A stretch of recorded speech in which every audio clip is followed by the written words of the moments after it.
Imagine કરો કે તમારી પાસે એક બેંક એકાઉન્ટ છે અને એમાં દરરોજ 86,400 રૂપિયા ક્રેડિટ થાય છે, પણ શરત એક જ છે, આ પૂરી રકમ તમારે એક જ દિવસમાં યુઝ કરવાની છે.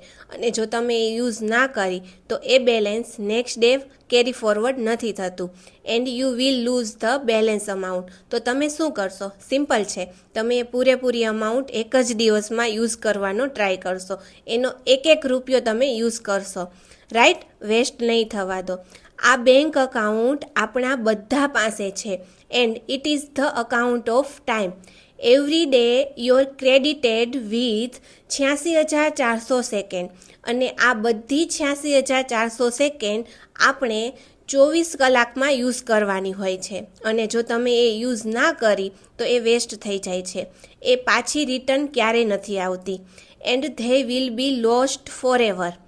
તો જ્યારે પણ ટાઈમ વેસ્ટ કરો ત્યારે આ વસ્તુ ધ્યાનમાં રાખજો કે આ ટાઈમ બીજી વાર પાછો ક્યારેય નથી આવતું.